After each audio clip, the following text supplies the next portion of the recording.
Welcome to another edition of Entrepreneurs and Fuego. With me, I have the workout master, the Jedi master, the thigh master of the personal training world. With me, my man, Nathaniel Medina, Nate Medina, man. You're looking sharp, my man. Look at it. You don't have your shorts, you don't have your workout shirt. I was thinking, I didn't know if I wanted to. Well, we got a lot of ladies looking at the show. The ladies are going, wait a minute. I mean, that's what you were here for. Oh, wait a minute, man. I'm flexing as I say this thing, man. Come on now. Nate Medina, tell us a little bit more of what you do exactly, man. Yeah, man. So I've been in the fitness industry for a little while now. And that is the fitness industry. Yeah, definitely fitness, wellness, kind of lifestyle coaching, if you will. And just the Phoenix metro area, I kind of specialize, I would say, more in female executives. And so helping... I do too. That's too easy. That's too easy, right? Just talking.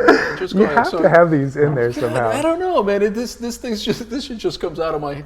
Anyway, so you specialize in female executives, as I, and so what else do you do? Oh man, just I think helping them, especially because they're kind of dealing with similar things I think a lot of entrepreneurs deal with, and a lot of stress and a lot of time is a huge factor for these people. So creating the right plan for them, helping them with their wellness, their nutrition. Is it possible? All that good stuff. Okay, so is it possible? So female or male entrepreneur, it doesn't matter, or executive or whatnot. Is it possible to squeeze a very good workout, say within the time constraints that we entrepreneurs or executives have, say 15, 30-minute workout accompanied by a good nutrition plan? Is it possible to transform yourself with that? I think or do you have to be at the gym like 3 hours and do all the shit, the crazy stuff that No, I mean you can totally get that down. There would have to be like some stress management strategies, right? And sleeping, that would be another thing. So kind of restoration strategies, but you can definitely get that done. I think it would just be consistent though. You can break it down. I mean, if you're going to work out 3 hours a day, you might get 3 sessions in, but you just have to be consistent with it, I think. Is it? Even if you do it for a week or 2 weeks, people think, oh yeah, I want these results in such a short period of time. but it is a lot. No, that's funny. Exactly. I mean, but we all want that magic pill, right? Yeah. And that's what we're buying all these things through online and everything else, not realizing that it is a life change, right? Totally. And I think it's just like for people on the show, it's right now, for example, entrepreneurship seems sexy. It seems like something I want to do. Everybody wants to do it. It's easy to do. I can do that really quick. I can be a business owner really quick. Not realizing is a 90% failure in the first year. Exactly. And I would say there's almost a percentage failure similar to wellness lifestyle change. So there's a big parallel between the two, right? Where, man, this is long term. This is grueling. This is gritty. I have to get uncomfortable making those sales phone calls, or I have to get uncomfortable doing things, I've never done before. And that's the same exact thing, lifestyle change. So I think there's a lot of parallels between the two, and it's nice to help, because these people are hardworking people, and they're so staggered and kind of paralyzed with this fear of, I'm succeeding at my business, but why am I not succeeding at this area in my life? Yeah, of course. So that's the dichotomy, right? And so you have to break that behavior. Yeah. It really boils down to, if you're going to change that lifestyle, it's a matter of changing that behavior. True. You're so good and so disciplined at doing sales or running your business. Yeah. But when it comes to your personal life, you're eating Doritos, and you go out at night and you have your cheese plate, your wine, and all your workout goes to hell, right? And so how do you change that behavior? Is it discipline? What is it? What's the secret? Is there a secret? I think the secret to behavior change is habit formation. And so you have to be in it for the long term. You have to kind of love the journey, love that climb, right? And so it's a different mindset starting off. It's not just, I want to get ready for the summer. It's, I want to make a huge lifestyle change, but strategically making one habit, like I'm going to drink 2 liters of water for the next 2 weeks. The next 2 weeks after that, I'm going to try to get 7 hours of sleep. And then they just keep building and building. And realistically, that could be 2 weeks or that could be a month. And having someone accountable that hey, I did get these habits done, or hey, I didn't get them done. And so having that support system, having a plan, just like you would execute on your business plan. You know, I'm going to get 100 email subscribers this month, and then I'm going to get 200, and then, you know, it's just constantly reinvesting in habit formation. And that's how you get, you know, that's how you can change anything, and you can really be empowered through that with anything. Why is it then?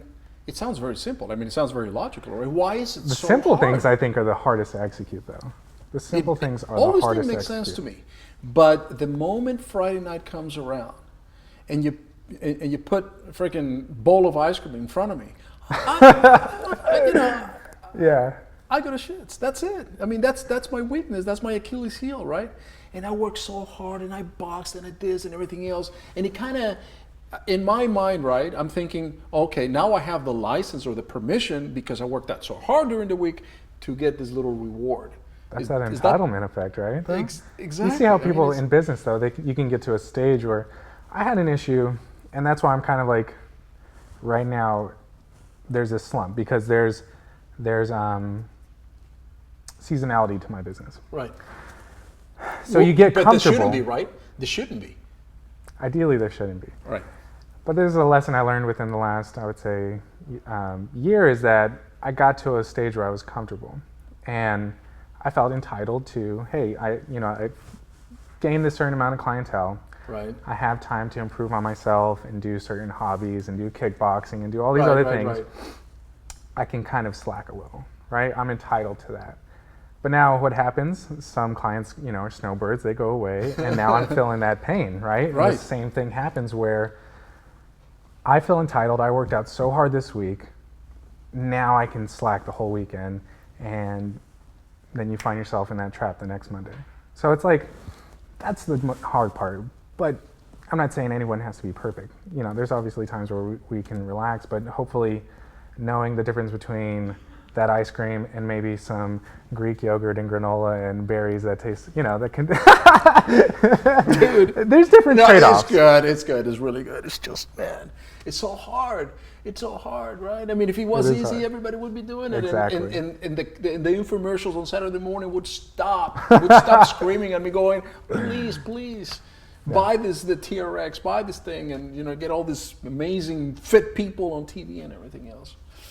It's hard, and it takes time. So what I'm getting is that it is definitely a commitment. Yeah, it's definitely a commitment. Do right or accomplish small goals that are going to be habit forming. In other words, you're going to have to break up some old habits, learn new good habits. And have a great support system like you were talking about. Yeah. I notice also that having a personal trainer or somebody to kind of coach me in the nutrition and in the fitness world is very, very important, very, very good. And that's what you do, right? Yeah, I think for the first biggest thing, I think it's a safety thing. Because there's a lot of people that can go to, because everyone right now within the industry, it's very profitable and beneficial to the client to go into these group classes, right? But not everyone is really ready for that.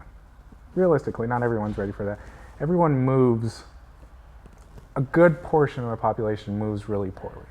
They have really tight hip flexors. They might have lower back pain.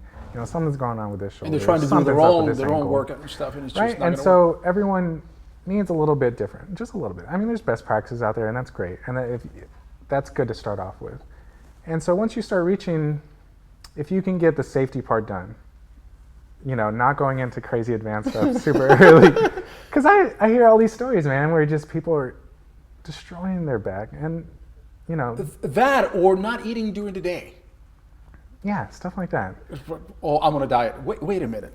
What is the most important meal of the day? I would say breakfast. Nice. What's the worst thing that you can do to your body? What's the worst thing that you can put inside your body? Worst thing the worst thing. Don't fucking say ice cream because I'll kill you. All right, I would say sugar and alcohol. Those are the two things. Yeah, well, I don't do alcohol and sugar sometimes. I know, that's very impressive. So how do you not do alcohol? I just put my mind to it. It says, I don't need it. You drank before, haven't you? Oh, yeah. I mean, last drink I had was what was about that 20 years transition ago. period, though? It was just overnight. I felt it was very important for me. I wanted to change my lifestyle, and I figured I wanted to be alert. Yeah. The first There's a lot of benefits to it, and you saw that and you knew it.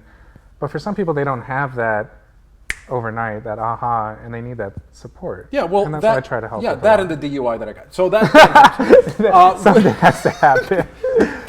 So, but that's so funny. But that was the doctor said I have diabetes. Of course, exactly. So so we have to be dying to change our lifestyles. We don't need to get to that low, trough before we can just start climbing again. No, we can make some decisions right now, man. Like this decision to give you this T-shirt for me. See the segue? I'm just full of segues today. The office pile. I know you got one, so you're getting an extra one, my man. I don't have this one, so I appreciate it. Oh, that's right. This is a collection. This is a cool one by Andrew Sequoia, man. Awesome. You're going to have to do some workshops over here. Definitely. Nate, we definitely have to do a workshop because I know the moment that we tell people how to start changing their habits, and we, from a professional point of view, because you've got the credentials, you went to ASU, you got all the masters and bachelors and everything else, so you've got the credentials, and I think that we can bring through the office pile an amazing workshop that is going to teach people how to change their habits and how to maintain and how to transform their lives. That's what we're all about. Simple stuff. I'll be your first client, my man. All right, Vic. It's cool, my brother. Thanks, man. Thanks, Nate. Thank you. We're out.